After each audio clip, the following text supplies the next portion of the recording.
Hi, I'm Emily. Growing up, my life was like being a shadow in a brightly lit room. Always there, but rarely noticed. You see, my younger brother Jake was the golden child. Our parents gave him everything he wanted, while I had to fight for every small achievement. When I was about 8, I remember one Christmas morning when Jake threw a tantrum because I got a new bike. It was secondhand, but it was new to me. Before the day was over, my parents rushed out to buy him a brand new one just to stop his crying. That was my normal. Things didn't improve as we got older. High school was a mix of me getting good grades and Jake barely passing, with our parents praising his mediocre efforts as if he'd won academic awards. Emily, why can't you be more supportive of your brother? He needs us more, my mom would say. It was always about what Jake needed. By the time I was 18, I had enough. I packed my bags and moved out, finding a job at a local garage sweeping floors and doing oil changes. The owner, a gruff old guy named Bill, saw something in me. "You've got a knack for this," he told me one day, handing me a wrench. That was the start of my education in auto repair. Over the next 7 years, I worked my way up from that dusty floor to becoming Bill's top mechanic. I saved every dime I could, working nights and weekends at the garage. When Bill decided to retire, I was ready. With the money I'd saved and a small loan, I bought the shop. At 25, I became the owner of my own business, Emily's Auto Clinic. The place wasn't much at first, just a couple of old lifts and a waiting area that smelled like motor oil and coffee, but it was mine. I worked hard, revamped the shop, hired a few good people, and soon we were known as the best in town. My success, though, seemed to only deepen the divide back home. My parents, still doting on an increasingly aimless Jake, viewed my independence as a challenge rather than an achievement. I heard through the grapevine, thanks to Aunt Linda, who couldn't keep a secret if it was super glued to her lips, that they were baffled at how I did it all on my own. "Emily's just lucky, I guess," my dad would say, his voice tinged with disbelief, but luck had nothing to do with it. It was all those nights under the hoods of cars. Every weekend spent learning about engines and electrical systems, while Jake partied and squandered the college fund our parents had scraped together. Yet despite all this, there's still a part of me that loves them. It's why, when they showed up at my shop that day with Jake in tow, my heart didn't just sink, it shattered. "Emily, we need to talk," my dad said as they walked into my shop unannounced, Jake trailing behind them like he owned the place. "Sure, what's up?" I asked, sensing something was off. Dad cleared his throat, glancing at Jake before speaking. "Well, Emily, we've been talking, and we think it's time Jake took over the business here." I laughed, thinking it was a joke. "Come again." "Yeah, Emily, I'm ready to run things now. You can stay and work the floor, but I'll handle the business side of things," Jake said, his tone casual as if this was the most natural thing in the world. The room seemed to spin for a moment. "You're serious?" I stared at them, my heart pounding in disbelief. Mom chimed in, her voice soft but firm. "It's for the best, honey. You know how hard it's been for Jake since he dropped out. This could really turn things around for him." "But this is my business. I built it from scratch," I protested, my voice rising. Dad's tone was stern. "And it's time you thought about family, Emily. Jake needs this more than you do now." "Needs it? I earned this. Why should I just hand it over?" I couldn't believe what I was hearing. Jake sneered. "Because I'm the one who should have been doing this all along." "You just got lucky, sis." "Lucky? Do you even hear yourself?" I was shouting now, anger flaring. "I worked day and night to build this place. You never even liked mechanics." Mom tried to soothe the situation. "We know you've worked hard, Emily, but Jake is your brother. Helping him is the right thing to do. Help by giving away my business. How is that fair?" Dad was losing patience. "Life isn't always about what's fair, Emily. It's about family. This is my livelihood. You're asking me to just step aside for him. What about what I want? What about what I've worked for?" Jake scoffed. "Come on, Emily. It's not like you can't find another job. Let me have this." "That's enough.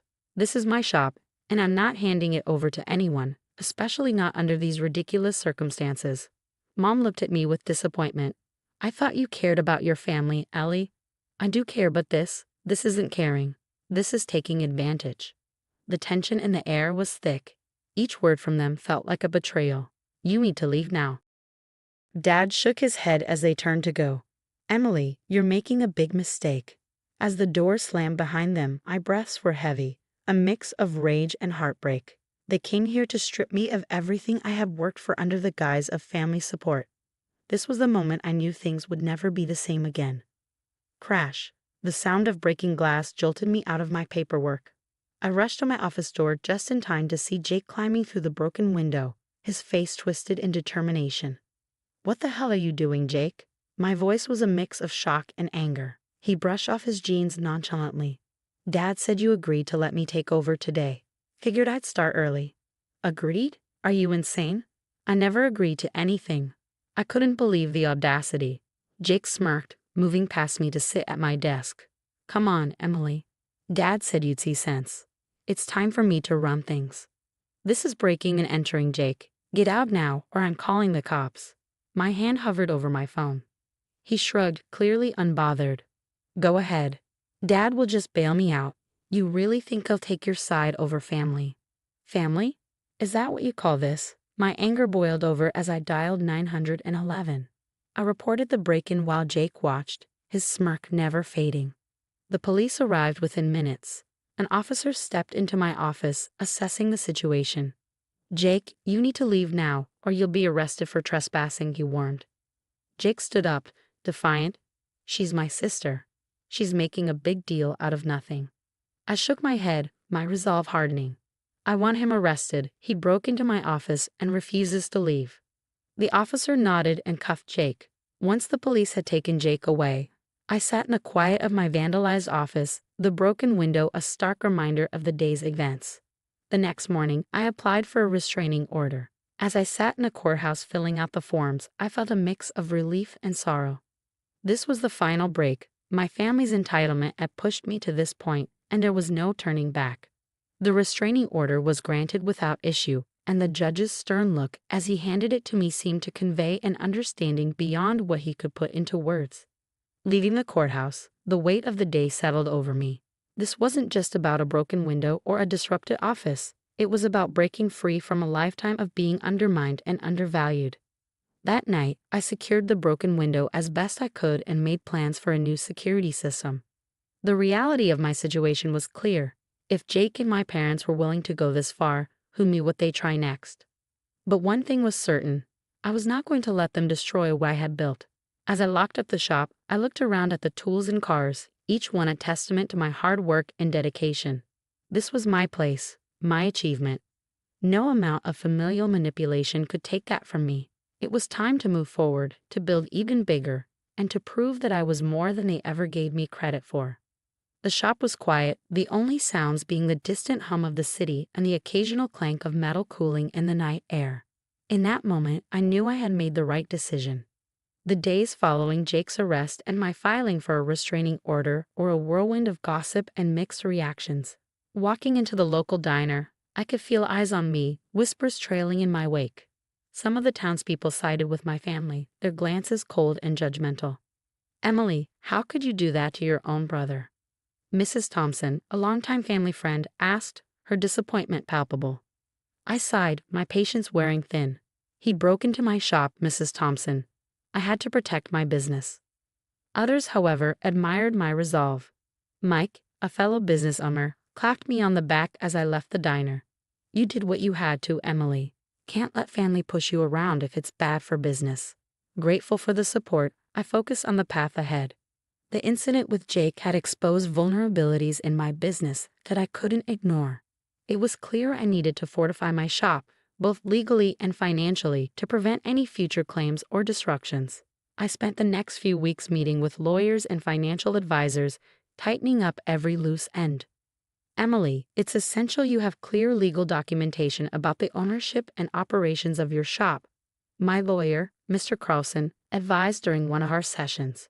We drafted several documents that solidified my sole ownership and laid out explicit protocols for business operations and succession. Meanwhile, I also worked on a strategic plan for expansion.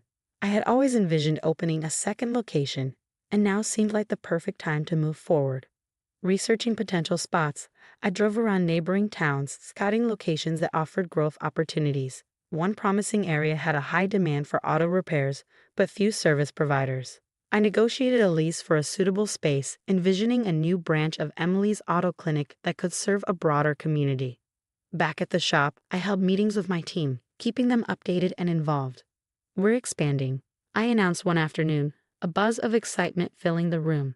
"And I want all of you to be a part of this journey. We're not just a team, we're a family, the kind that supports each other." This period of reaffirmation and growth was busy but fulfilling. As I implemented the new security systems and reinforced our practices, I felt a renewed sense of purpose. My evenings were spent reviewing business plans and preparing for the opening of the new location. Every step I took was a testament to my dedication to my craft and my independence. It wasn't just about proving my family wrong anymore. It was about building a life I deserved.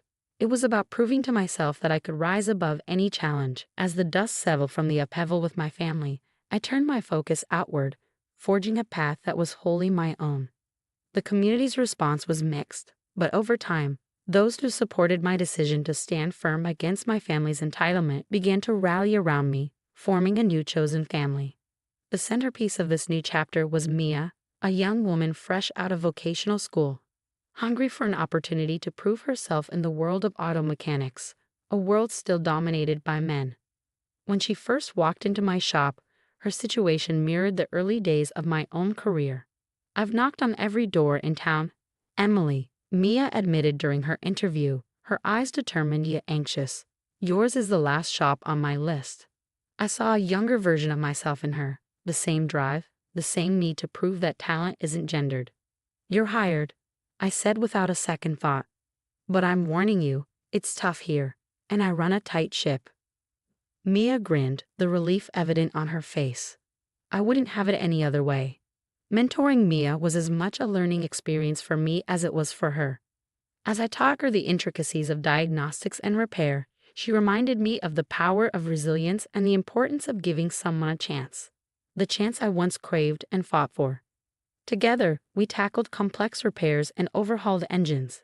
Her presence brought a new energy to the shop, and her quick learning and dedication quickly earned her the respect of the rest of the crew. It wasn't long before customers were asking for her by name. "Seeing you handle that wrench, it's clear you were meant for this," I told her one afternoon, a smile playing on my lips as we worked on a particularly stubborn old truck. Mia wiped the sweat from her brow, returning the smile. "Couldn't have done it without a great teacher." The culmination of our hard work and community support came to fruition with the grand opening of the second location of Emily's Auto Clinic. To celebrate, I organized a community event inviting local businesses, customers, and friends to join us for a day of celebration. The event was a hit, a carnival of sorts with food stalls, music, and free vehicle checkups. Children darted between stands, their laughter mingling with the chatter of the crowd. It was more than a promotional event. It was a testament to the community that had embraced me and the business I had built from the ground up. As I stood back and watched the festivities, I couldn't help but reflect on the journey. My parents and Jake were nowhere in sight, their absence a stark contrast to the full, vibrant scene before me. They had chosen their path, one that led them away from this success and happiness. In their place, I had found a richer connection with those around me, proving that family isn't always defined by blood. It's defined by the support, respect, and love you find along the way. Here's to new beginnings, I toasted with Mia, raising my glass to the bustling crowd, to the thriving business, and to the endless possibilities that lay ahead. As the sun set behind us, painting the sky with hues of orange and purple, the lights from the event cast a warm glow over everything. This was more than my recovery, it was a rebirth. That's the end of my story. Now here's a question for you all. Do you think Emily was right to stand her ground against her family's demands, even though it led to estrangement? Or should she have found a compromise to maintain family unity? Share your thoughts in the comments below. Don't forget to like this video and subscribe to our channel for more stories of resilience and triumph. Thank you for watching.